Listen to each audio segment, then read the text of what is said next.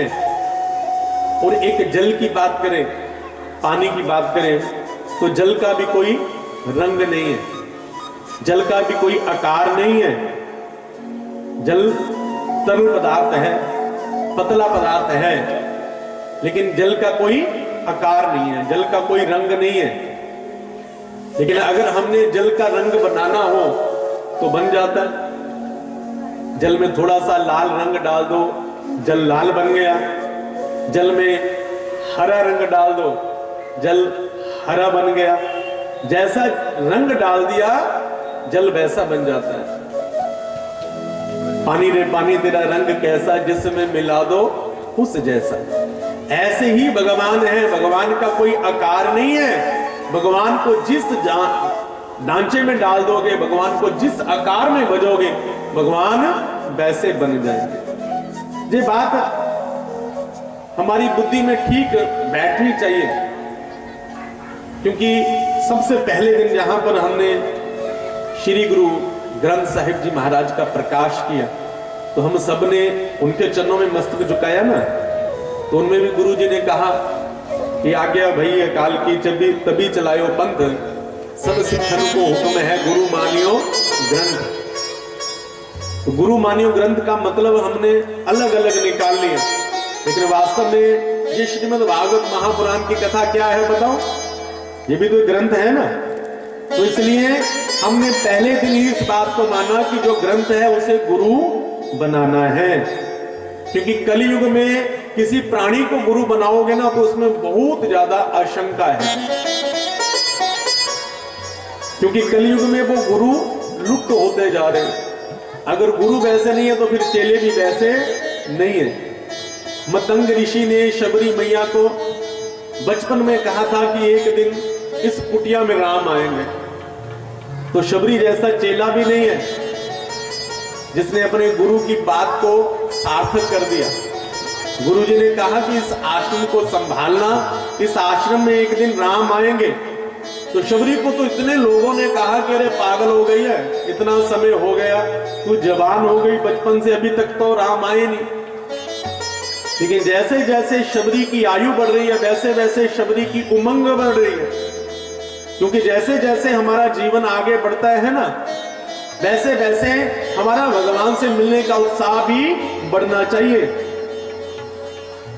बचपन में अगर बच्चों को सिखाओगे ना मर्यादा, तो धीरे धीरे जवानी में उन मर्यादाओं को अगर कायम रखेंगे, धीरे धीरे और बड़े होंगे तो बुढ़ापे तक आते आते उनका एकदम भगवान से मिलने की उमंग बढ़ जाएगी।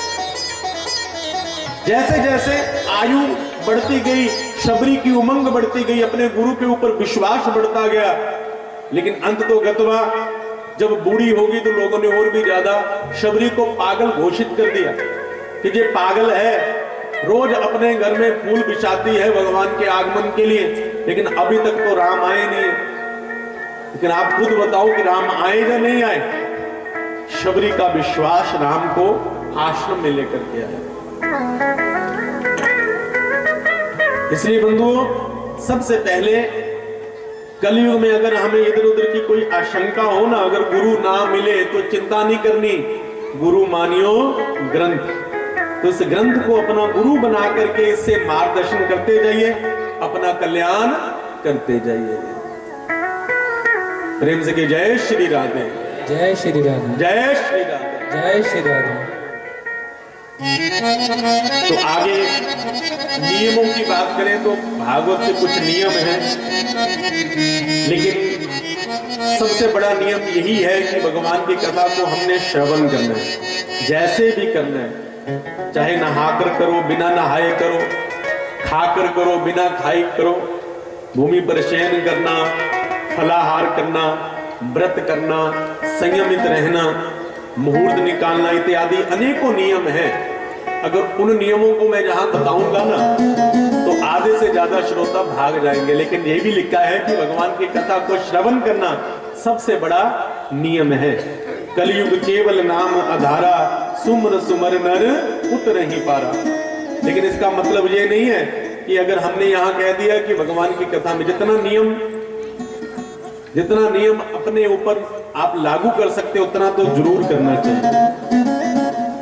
देखिए जितने भी नियम सनातन धर्म में बताए गए हैं, या श्रीमद् भागवत महापुराण में जितने भी नियम बताए गए हैं, वो सारे के सारे नियमों को अगर हम ज्यादा से ज्यादा अपने चरित्र में उतारेंगे, ज्यादा से ज्यादा हमें उनका लाभ प्राप्त होगा। प्रातः काल उठना, उससे भी हमारा लाभ है। कम आहार लेना, उसमें भी हमारा ही लाभ है। अगर लाभ की दृष्टि से देखें तो भी वो हमारा कल्याण करते हैं, अगर पुरुषार्थ की दृष्टि से देखें तो भी हमारा कल्याण करते हैं। तो भगवान की कथा का मुहूर्त, लेकिन मुहूर्त तब निकालना चाहिए जब इस कथा को हम किसी साकाम भावना से करवाएं। तो किसी को बेटा चाहिए, वो अगर इस कथा को करवाता है तो उसे मुहूर्त निकलवाना बहुत जरूरी है। अगर किसी की बेटी का विवाह नहीं हो रहा, तो अगर वो उसके लिए भागवत की कथा को करवाना चाहता है तो नियम बहुत जरूरी है। बेटे का विवाह नहीं हो रहा तो उसके लिए नियम बड़ा जरूरी है। लेकिन अगर आप जन कल्याण के लिए, हमारे डॉक्टर PS मान जी की तरह बाढ़ में खुशहाली के लिए, सबके जन कल्याण के लिए इस कथा को करवाना चाहते हैं, तो फिर किसी नियम के मुहूर्त की आवश्यकता नहीं। तो इस कथा में 365 अध्याय हैं, 18,000 श्लोक हैं, 12 स्कंद हैं। ये पावन गाथा जिसके प्रथम श्लोक को हम जहां से श्रवण करेंगे, और दोनों हाथ जोड़ करके एकदम सीधे बैठकर, कमर सीधी करके आइए भागवत जी के पहले श्लोक का गायन करते हैं और श्रीमद् भागवत महापुराण की कथा में प्रवेश करते हैं। बोली सच्चिदानंद गण भगवान की जय। जन्माद्यस्य जतोऽप्यादितरत् चार्थे स्वविज्ञ स्वरा तेजो वारी मृदा यथा विनिमयो यत्र त्रिसर्गो मृषा धाम्ना स्वेन सदा निरस्तकुहकम् सत्यं परं धीमहि सत्यं परं धीमहि। सभी मेरे साथ बोलिए, सत्यम सत्यम परम धीमहि।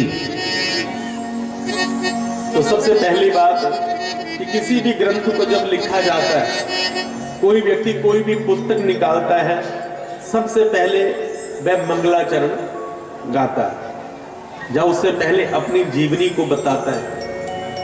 मंगलाचरण का मतलब होता है, जैसे कि हम यहाँ कथा शुरू करते हैं, सबसे पहले आंखें बंद करके अपने गुरुदेव का ध्यान करते हैं, फिर गणपति गणेश जी का ध्यान करते हैं, फिर भोले बाबा का ध्यान करते हैं।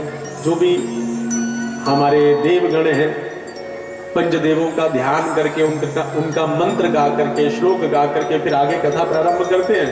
इसे कहते हैं मंगलाचरण। तो ये कथा किसने लिखी है? वेद व्यास जी महाराज, जिनका नाम है कृष्ण द्वैपायन। जब उन्होंने इस कथा को लिखा, जब इस कथा को लिखना प्रारंभ किया, तो सबसे पहला जो श्लोक गाया, सबसे पहले जो वंदन किया, वो किसे किया? वो किया सत्यम परम धीमहि। किसको वंदन किया? सत्य को। जहां पर ना कृष्ण नाम गाया गया है, ना राम नाम गाया गया है, ना भोले बाबा का नाम गाया, ना किसी देवी का नाम गाया, किसी का नाम नहीं है। किसका नाम है? सत्यम परम धीमहि। अब इस बात से एक बात स्पष्ट होती है कि ये जो कथा है, ये किसी विशेष धर्म की कथा नहीं है। सत्य सनातन धर्म जो पूर्व का धर्म है, जिस धर्म से आगे चल करके अनेकों पंथ निकले हैं, ये जो कथा है उन सभी पंथों की कथा है, उन सब की कथा है जो इस कथा में अवगाहन करना चाहते हैं। हम जिस भी संप्रदाय से संबंध रखने वाले हैं, हम जिस भी पंथ से संबंध रखने वाले हैं, हम सबको भागवत की कथा को अवश्य सुनना चाहिए, क्योंकि ये सत्यम परम धीमहि है। किसका ध्यान किया गया?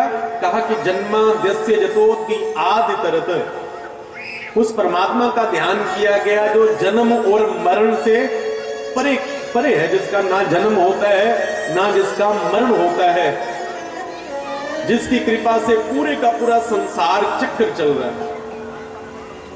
उस भगवान की जो कथा। थोड़ी आवाज कम कर दो इसको।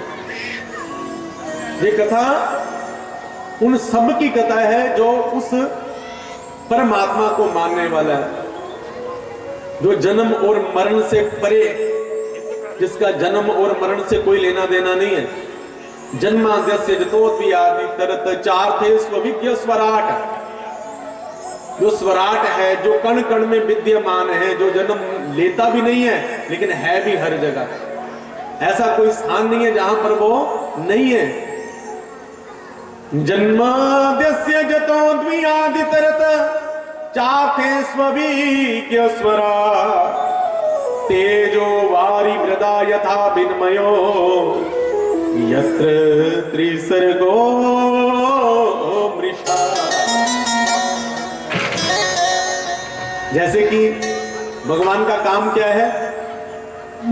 भगवान का काम है सारे संसार को माया के आश्रित कर देना। अगर हम में और भगवान में बीच में कोई पर्दा है तो बंधु केवल और केवल वो माया का पर्दा है। वास्तव में हम सभी भगवान के ही अंश हैं। माया अंश जीव अविनाशी, हम सभी उसी परमात्मा का ही अंश हैं। लेकिन जैसा जैसा हमारा कर्म होता है वैसे वैसे हमें शरीर की प्राप्ति होती है, वैसा वैसा हम कर्म करते हैं। लेकिन अगर हम में और भगवान में बीच में कोई है तो वो माया है। भगवान की माया करती क्या है? भगवान की माया बंधुओं जो है उसे छुपा देती है। वास्तव में जो सच्चाई है उसे छुपा देती है, और जो मिथ्या है, जो झूठ है, उसे प्रकट कर देती है। जैसे कि माता पिता भाई बंधु, ये कोई सच्चे संबंध थोड़ी नहीं है। हम भगवान से कहते हैं त्वमेव माता च पिता त्वमेव बंधु च सखा त्वमेव। हमारा सब कुछ कौन है? परमात्मा। हमारा सब कुछ कौन है? भगवान। लेकिन बताओ कि भगवान हमें दिखाई देते हैं? भगवान हमें दिखाई नहीं देते। भगवान दिखाई किन्हें देते हैं? जो सिया राममय सब जग जाने।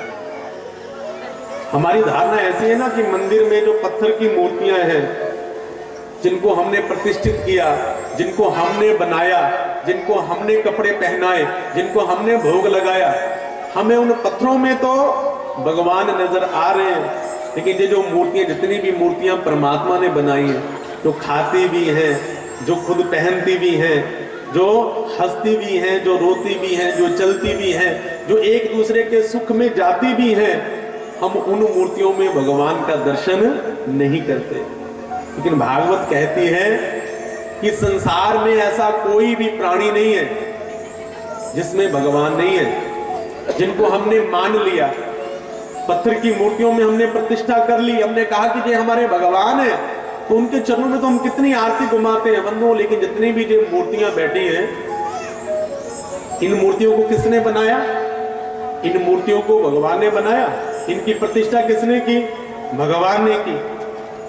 लेकिन भगवान की बनाई हुई मूर्तियों का जब हम अपमान कर देते हैं, जब हम उनके प्रति वो स्नेह नहीं रखते, तो भगवान को भी अच्छा नहीं लगता। जन्माद्यस्य जतोऽपि आदितरत, चाथे स्वविज्ञ स्वराट, तेजो ब्रह्महृदाय आदि कवये, मुह्यन्ति यत् सूर्यः। जिस भगवान की माया से ब्रह्मा जो आदि कवि हैं वो भी चक्कर खा जाते हैं, ऐसे ही भगवान की लीला, भगवान की माया, जिससे हम सभी भ्रमित हो रहे हैं। ये संसार मिथ्या है, ये सच्चा नहीं है। जैसे कि यहां पर एग्जाम्पल दिया गया है प्रथम श्लोक में कि तेजो वारि मृदा यथा विन्मयो यत्र त्रिसर्गो मृषा।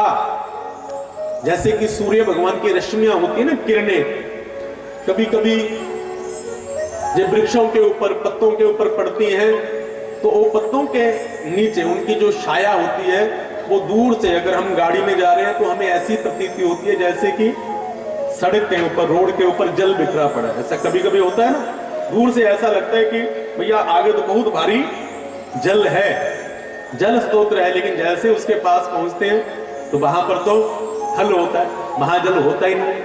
कभी कभी होता जल है लेकिन हमें वो थल दिखाई देता है। वैसे ही ये संसार है कुछ नहीं, लेकिन ये संसार हमें सब कुछ दिखाई दे रहा है। भगवान सब कुछ है लेकिन भगवान हमें झूठे दिखाई देते हैं। कभी कभी सोचते हैं कि भगवान है भी या नहीं है, कभी कभी चक्कर ही खा जाते हैं। लेकिन जहां पर वेद व्यास जी महाराज कहते हैं कि सत्यम परम धीमहि, वो परमात्मा सत्य रूप है, जो कल था, आज है और परसों रहेगा, इस बात की पक्की गारंटी है। इसलिए परमात्मा सत्य है। और भागवत कहती है कि व्यक्ति को सत्य के साथ ही संबंध बनाना चाहिए। धर्म न दूसर सत्य समाना, आगम निगम पुराण बखाना। सबसे बड़ा धर्म कौन सा है बंधुओं? सत्य। अगर सत्य को अपना लिया फिर हम मंदिर जाएं चाहे ना जाएं, फिर हम भागवत सुने चाहे ना सुने, कहीं तीर्थ में जाएं चाहे ना जाएं, बस सत्य के पुजारी बन जाओ तो भोले बाबा की कृपा, मेरे राम जी की कृपा आपके ऊपर सदा बरसेगी। क्योंकि भोले बाबा का एक नाम है सत्यम परम धीमहि। भोले बाबा कहते हैं सत्यम शिवम सुंदरम, वो भी इसी बात को फॉलो करते हैं। भोले बाबा को अगर कुछ सुंदर लगता है तो वो केवल और केवल सत्य सुंदर लगता है। आपने कोई भी अपराध किया, बड़े से बड़ा अपराध किया, अगर आपने भोले बाबा के चरणों में जाकर के सत्य कह दिया, अपना वो अपराध जो है उसके ऊपर पश्चाताप किया, तो बंधुओं भोले बाबा की कृपा आपके ऊपर स्वयं ही हो जाएगी। अगर हम असत्य बोलते हैं, झूठ बोलते हैं, तो चाहे भोले बाबा के कितने भी प्रिय हैं, फिर उनके प्रकोप से हम बच नहीं सकते। उदाहरण सती मैया। सती मैया कौन थी? सती मैया भोले बाबा की अर्धांगिनी है, पत्नी है, लेकिन भोले बाबा ने अपनी पत्नी का त्याग कर दिया, सती को जलना पड़ा। कारण केवल बंधु इतना ही था कि भोले बाबा के पास आकर झूठ बोल दिया। कछु नहीं परीक्षा लीन गोसाई, कीन प्रणाम तुम्हारी नाई। भगवान राम की परीक्षा ली, लेकिन भोले बाबा के पास आकर झूठ बोल दिया, प्रभु मैंने कोई परीक्षा नहीं ली, तो भोले बाबा ने त्याग कर दिया। इसलिए बंधुओं सत्यम परम धीमहि, ये श्रीमद् भागवत महापुराण प्रथम स्कंद प्रथम अध्याय का पहला श्लोक है। द्वितीय श्लोक में भागवत की कथा को सुनने का अधिकारी कौन है, वेदा व्यास जी ने उसके विषय में बताया। अगर आप भागवत सुनना चाहते हो ना, तो सबसे पहले अपने हृदय से मत्सरता निकाल करके बाहर फेंक दिया। ऋषियों ने कहा कि महाराज ये मत्सरता क्या है? तो कहा कि ये हमारे अंदर के मच्छर हैं। तो कहा कि क्या अंदर भी मच्छर होते हैं? बाहर के मच्छरों के विषय में तो आपने सुना है, क्या अंदर भी कोई मच्छर होते हैं? तो वेद व्यास जी कहते हैं कि अंदर के जो मच्छर हैं बाहर के मच्छरों से ज्यादा खतरनाक है। क्यों? क्योंकि इनको मारना बड़ा मुश्किल है। बाहर वाले मच्छर जो हैं उनको भगाना बड़ा आसान है। कोई भी धुआं कर दो आप, कोई भी आप मच्छर भगाने वाला उपकरण लगा दो, मच्छरदानी लगा दो, मच्छर जो है वो आपके अंदर घुस ही नहीं पाएगा। आप कोई भी कछुआ चाप लगा करके मच्छरों को भगा सकते हो। और भी अनेकों उपकरण हैं जिनकी एडवर्टाइजमेंट आती है, आप कोई भी लगाइए उपकरण, मच्छर भाग जाते हैं। लेकिन अंदर के जो मच्छर हैं उनको मारना बड़ा मुश्किल है। आप कहोगे कि पंडित जी अंदर कहाँ मच्छर है हमारे, जिसे हम कहते हैं मत्सरता। जो अंदर के मच्छरों के नाम है किसी के प्रति द्वेष करना। आजकल कोई व्यक्ति थोड़ा सा ऊपर जाता है ना, तो लोगों को द्वेष हो जाता है, जो ऊपर क्यों चला गया। किसी की प्रशंसा हमसे बर्दाश्त नहीं होती, ये मत्सरता है, ये अंदर वाले मच्छर है। किसी को मुख पर उसकी बड़ी प्रशंसा करना, पीठ पीछे उसकी चुगली करना, ये मत्सरता है। भागवत कहती है कि अगर ऐसे अवगुण आपके अंदर है तो आप भगवान की कथा को सुनने के अधिकारी नहीं है। भगवान की कथा को सुनना है तो सबसे पहले इन मच्छरों को मार करके, इनको बाहर भगा करके भगवान की कथा में बैठो, क्योंकि भगवान की कथा भगवान की कृपा के बिना सुनी नहीं जा सकती। और भगवान कहते हैं कि निर्मल मन जन सो मोहि पावा। भगवान को कौन प्राप्त करता है? जिसका मन निर्मल है। अगर चुगली करके, किसी की निंदा करके, किसी से द्वेष करके, किसी के प्रति हम जेलस करें, तो बंधुओं हमारा मन गंदा है, और उस गंदे मन में भगवान कभी भी बैठते नहीं है। प्रेम से जय श्री राधे, जय श्री राधे। इसलिए मन को निर्मल बना करके आइए, क्योंकि निर्मल मन के दर्पण में जो राम का दर्शन पाएगा, जो भगवान को अपने मन में बिठा देता है, उसे भगवान प्राप्त हो जाते हैं। जैसे कि यहाँ पर आप कथा पंडाल में आते हैं तो कितनी सुंदर व्यवस्था है ना, कितनी साफ सुथरी चदरें बिछी हुई हैं, बढ़िया गद्दे बिछे हुए हैं। जो नीचे बैठने में असमर्थ है उनके लिए कुर्सियां भी लगाई गई हैं। तो आप कभी कंतु परंतु करते हो, जहां आपका मन करे वहां बैठ गए आप। अगर इसी पंडाल में गंदगी होती, कहीं पर कूड़ा पड़ा होता, कहीं पर गंदगी होती, तो आपने क्या ढूंढना था बताओ? आपने तो साफ स्थान ढूंढना था ना। आपने उस स्थान पर जाकर बैठना था जो स्थान साफ है।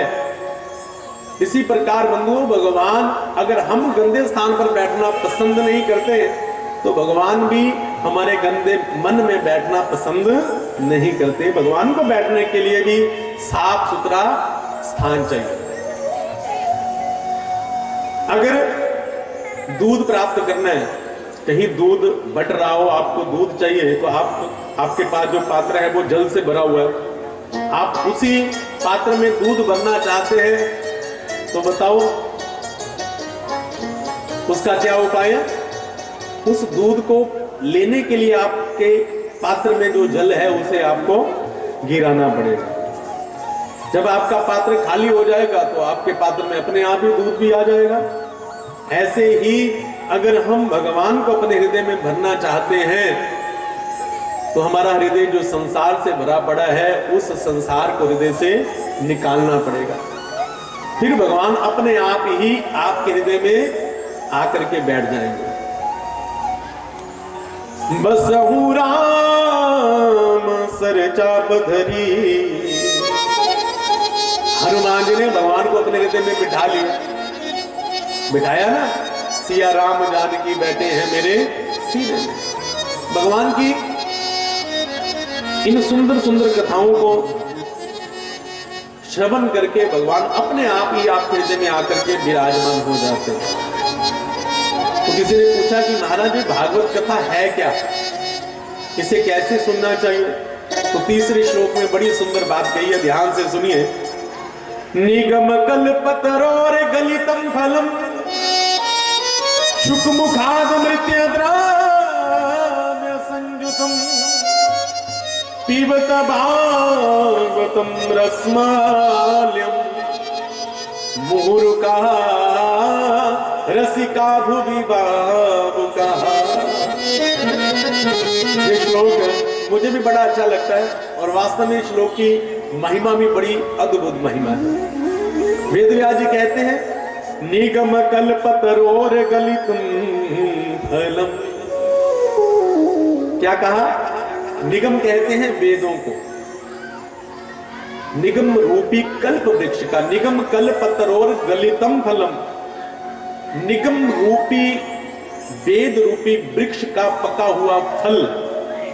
गलितम फल, फल का मतलब, गलितम फलम का मतलब पका हुआ फल। कौन है?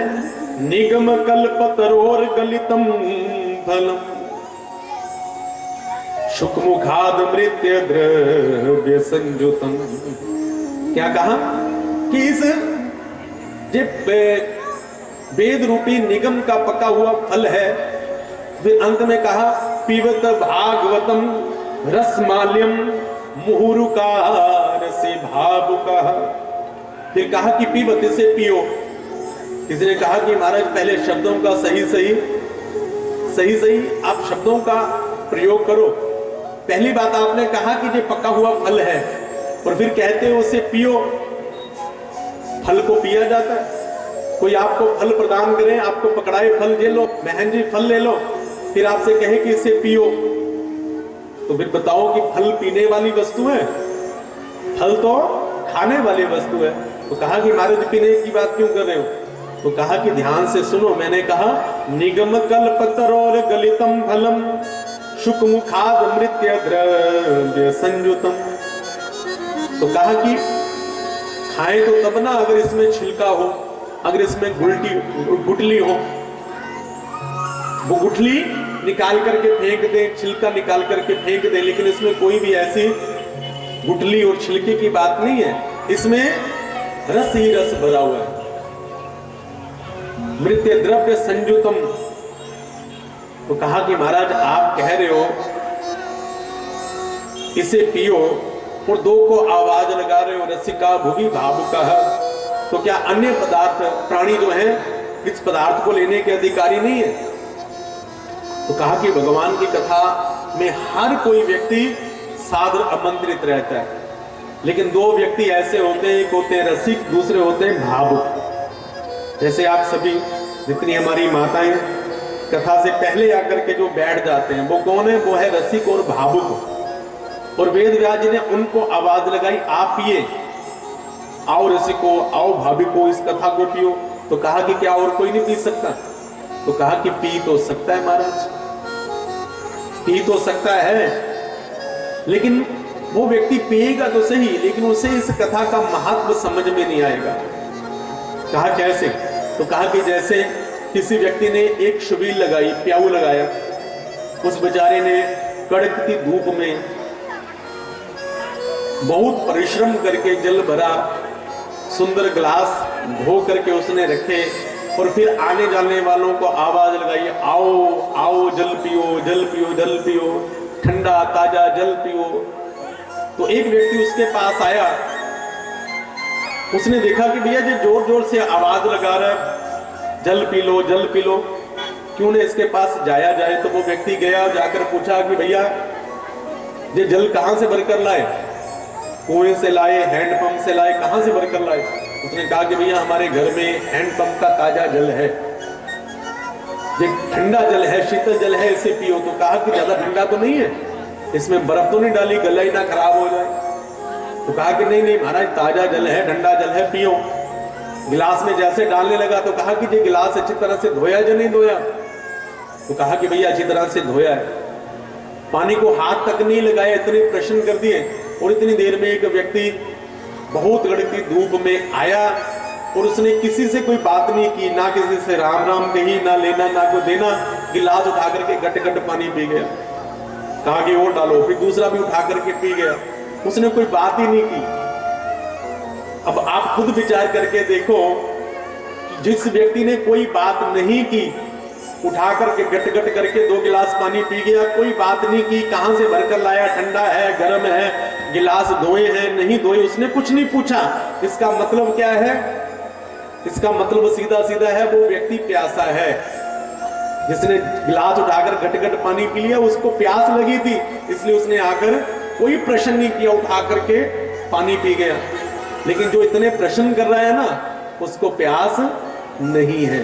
अगर उसे प्यास होती तो वो इतने प्रश्न करता ही ना। इसलिए जो रसिक होते हैं, भावुक होते हैं, वो भगवान की कथा में कोई तर्क वितर्क नहीं करते।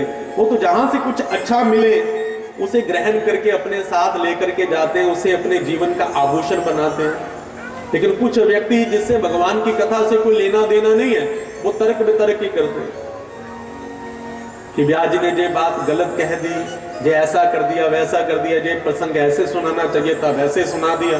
अरे भगवान की कथा है, 7 दिन की कथा है, और 7 दिन में भी ठंडी का मौसम है, उसमें भी कुछ आपका भी हमने ध्यान रखना है, समय का भी कुछ कहीं अभाव रहता है, कुछ प्रसंगों को विस्तार से गाने का समय मिल जाता है, किसी को शॉर्टकट में भी निपटाना पड़ता है, किसी को किसी दृष्टांत के माध्यम से बताना पड़ता है। ये कोई आसान काम नहीं है। जहां पर तो रसिक भावुक जो है वो भगवान की कथा के महात्म को समझ करके ग्रहण कर लेंगे। तो कहा कि महाराज जैसे आपने प्याऊ की बात बताई, और आपने ये बताइए कि आपका जो फल अगर खट्टा निकला तो कहा कि ये बहुत मधुर फल है, इस बात की गारंटी मेरी है। तो कहा कि महाराज वो गारंटी आप कैसे दे सकते हैं, पी भी लेंगे आपका फल?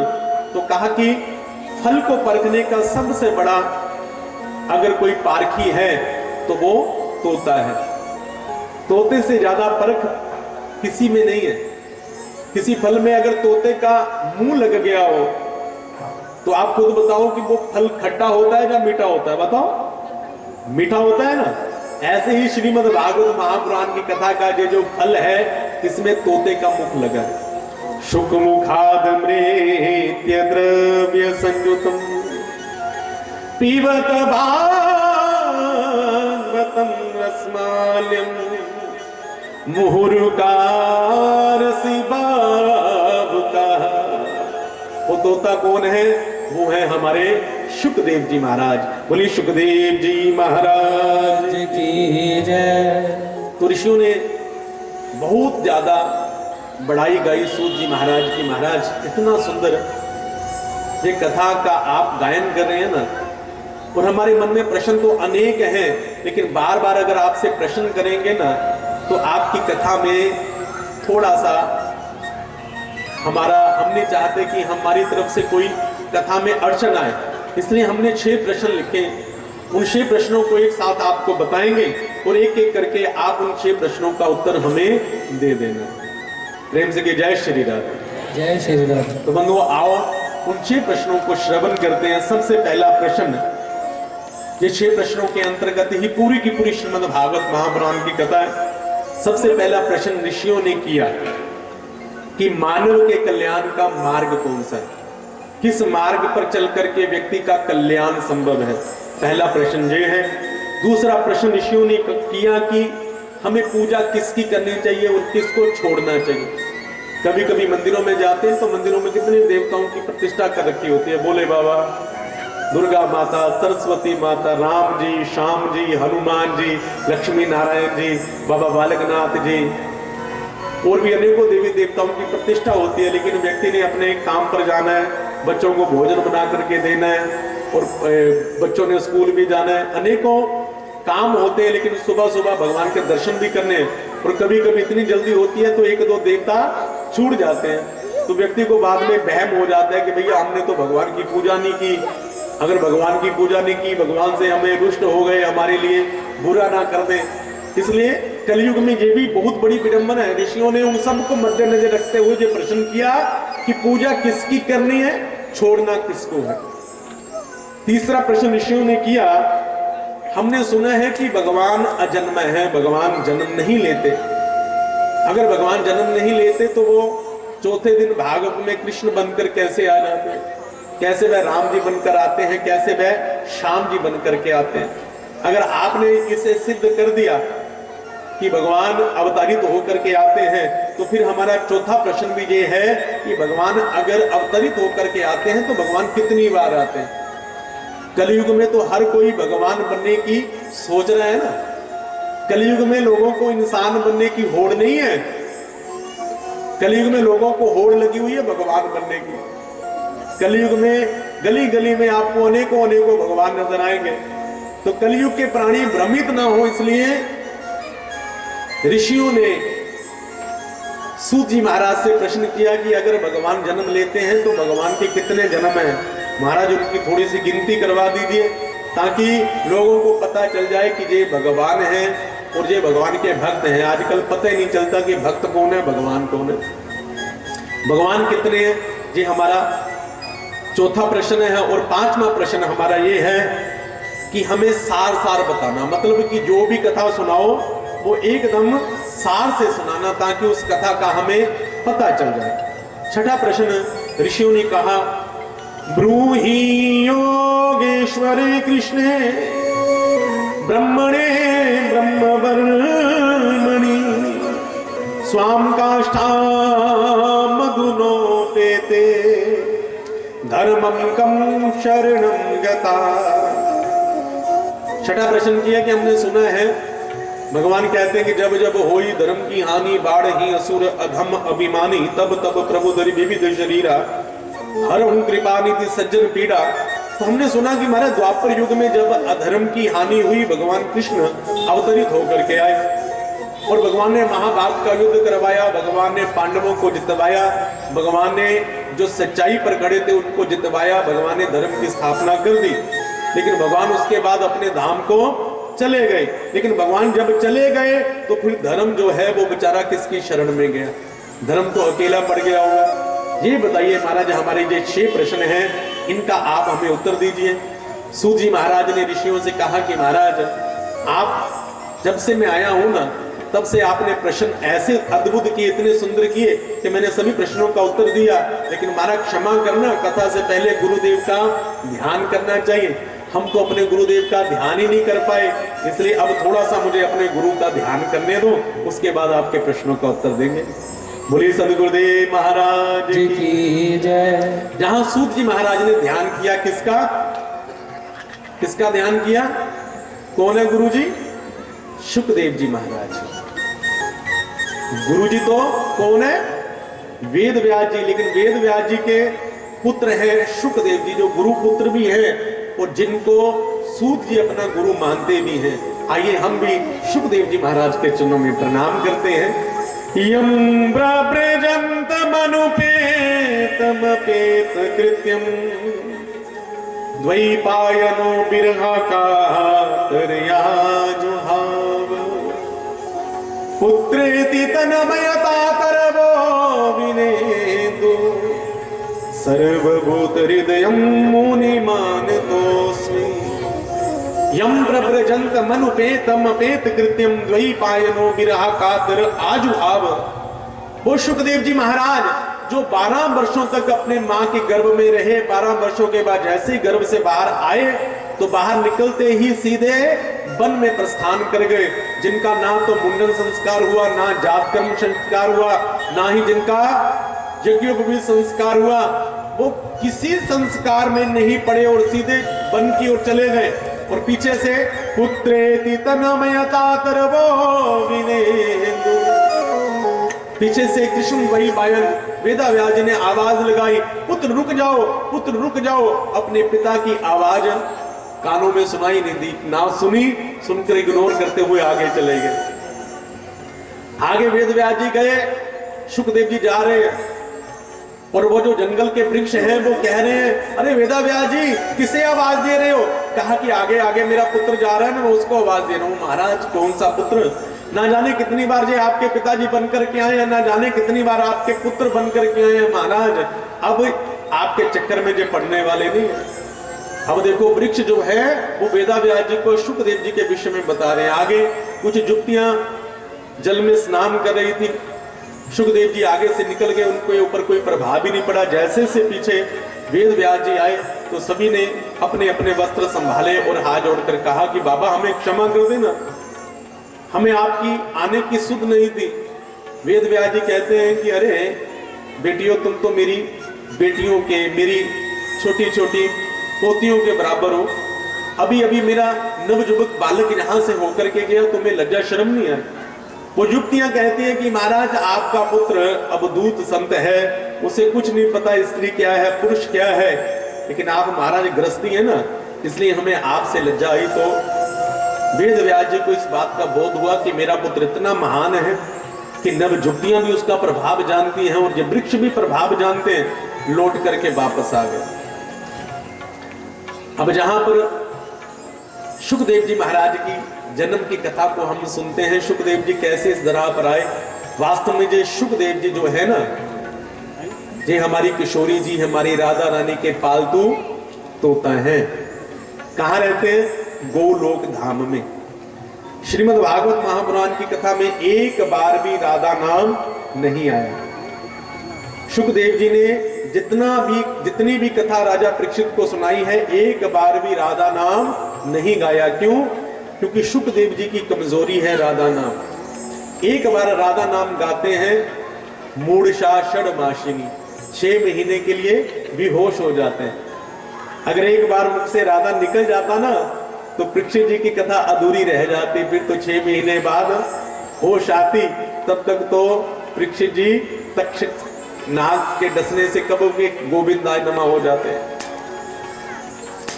वहां पर राधे राधे राधे राधे राधे राधे राधे राधे राधे राधे राधे राधे रटते रहते हैं, सदा राधे राधे नाम गाते रहते हैं।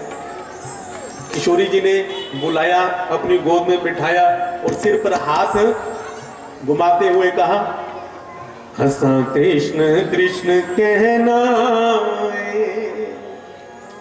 जब तक रहना।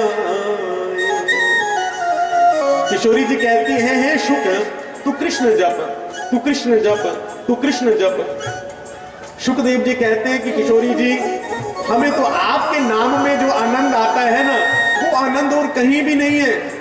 किशोरी जी कहती हैं, नहीं, तुमने बहुत बड़ा काम करना है, तूने इस तरह पर जाकर के मेरे प्यारे के नाम का प्रचार करना है, सभी भक्तों को प्यारे का नाम सुनाना है, उसकी पावन कथा सुना करके इस कलयुग के प्राणियों का उद्धार करना है।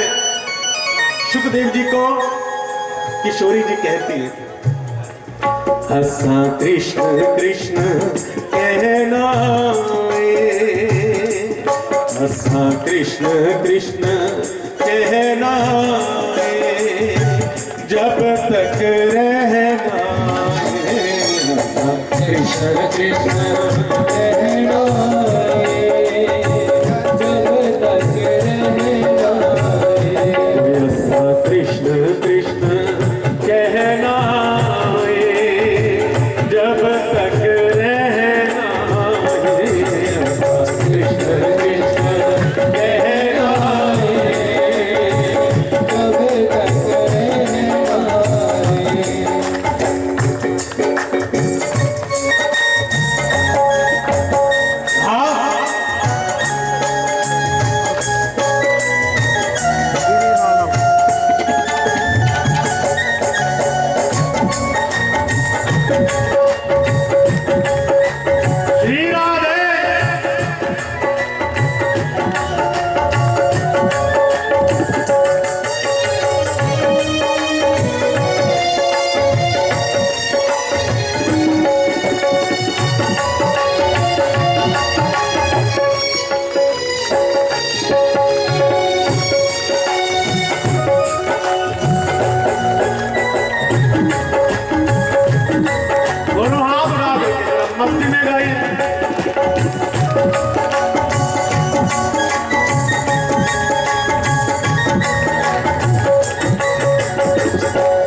मेरी आँखों में कृष्ण, मेरे कानों में कृष्ण, मेरी आँखों में कृष्ण,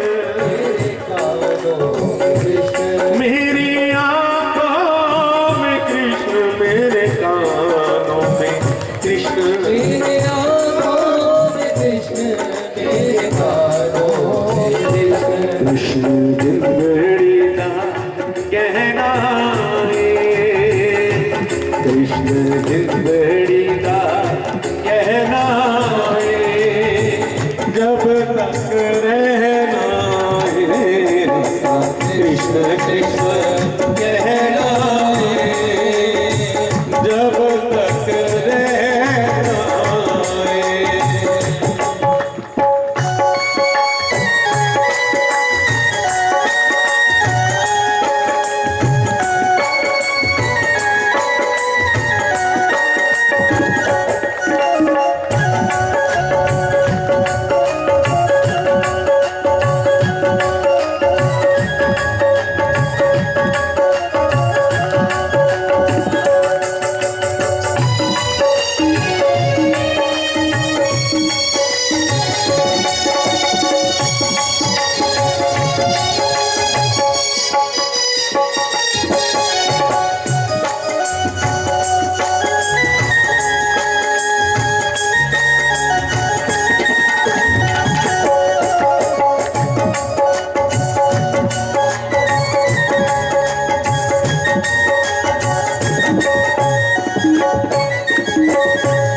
किशोरी जी ने शुकदेव से कहा ना कि आप जाइए इस तरह के ऊपर ठाकुर जी के नाम का प्रचार करो, शुकदेव जी ने मना कर दिया।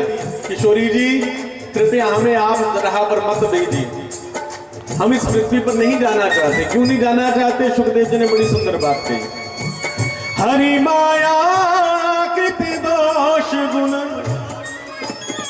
हरि माया कृत दोष गुण, बिन हरि भजन न जाई,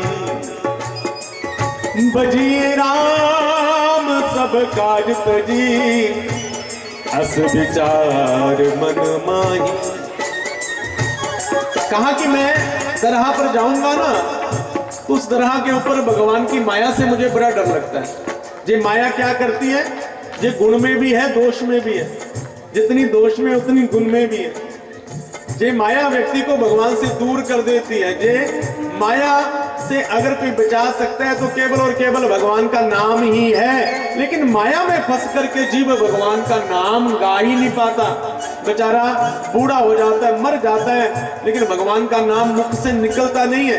इसलिए भगवान की माया से मुझे बड़ा डर लगता है। किशोरी जी, दुनिया से मैं हारा तो आया तेरे द्वार, दुनिया से मैं हारा तो आया तेरे द्वार, जहाँ पे भी जो हारा कहाँ जाऊंगा सरकार, जहाँ पे भी जो हारा कहाँ जाऊंगा सरकार।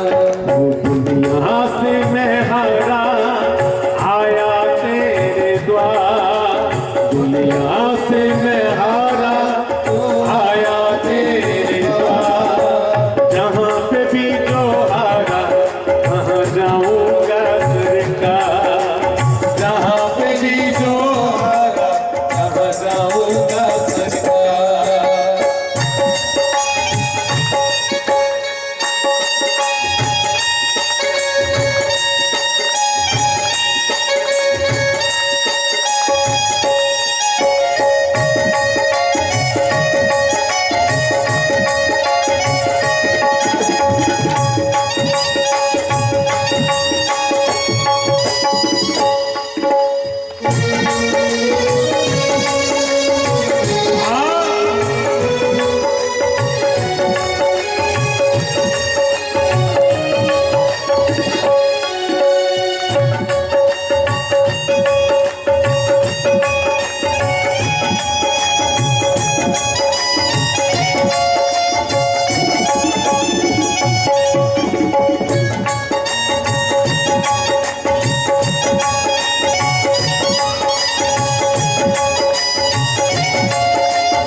मेरा तो क्या है, मैं तो पहले से हारा, मेरा तो क्या है, मैं तो पहले से हारा, तुझसे ही पूछेगा ये संसार सारा, तुझसे ही पूछेगा ये संसार सारा।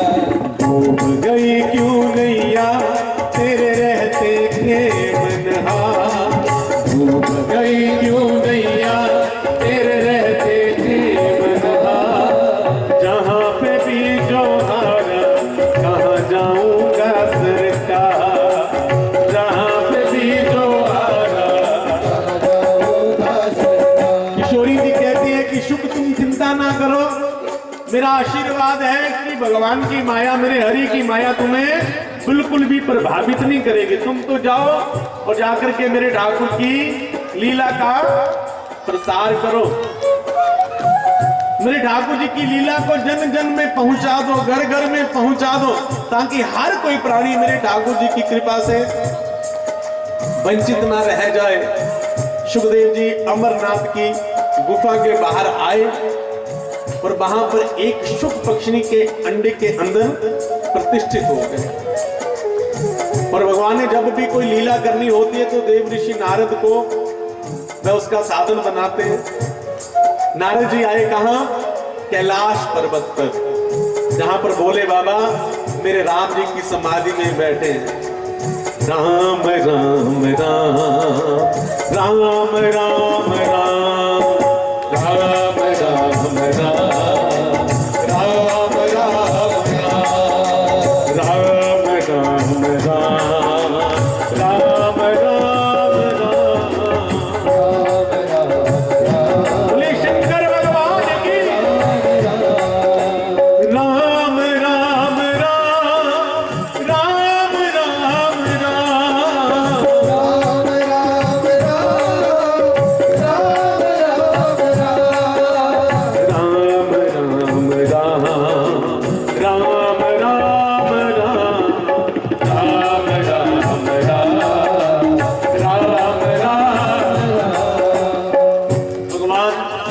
बोले बाबा राम जी का स्मरण कर रहे हैं। नारद जी ने प्रणाम किया बोले बाबा को दूर से, तो राम जी की मस्ती में मस्त हो रहे हैं और सीधे अंदर गए। माँ पार्वती के पास जाकर के प्रणाम किया कि मैया प्रणाम। पार्वती मैया ने नारद जी को प्रणाम किया, गुरु जी प्रणाम। एक दूसरों को प्रणाम करने के बाद मैया ने नारद जी से पूछा कि गुरुदेव आज बहुत दिनों के बाद आए, महाराज कहाँ घूमते रहते?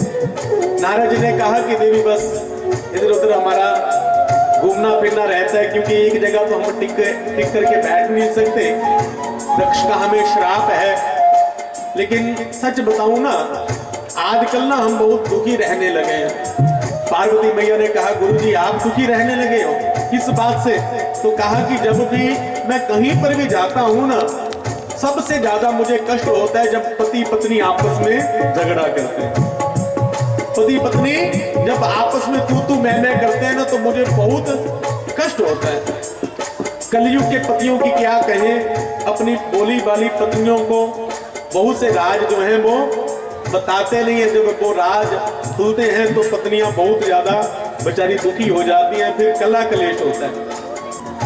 ये ब्रह्मलोक की बात भी ऐसी है, इंद्र इंद्राणी में भी झगड़ा चलता रहता है, लक्ष्मी नारायण में भी झगड़ा चलता रहता है। पार्वती मैया ने हाथ जोड़कर कहा गुरुजी आपका मेरे ऊपर बहुत आशीर्वाद है, महाराज ये बात आप मेरे पास मत कहिए, क्योंकि मेरे बोले बाबा मेरे से बहुत प्यार करते हैं, मेरे से कुछ छुपाते नहीं है, हर बात मेरे से करते हैं। जहां तक कि मुझे अपना गुरु मंत्र भी बताया हुआ है, और आज भगवान की समाधि में जो भी लीला होगी ना, वो भी आकर मुझे सारी सुनाएंगे।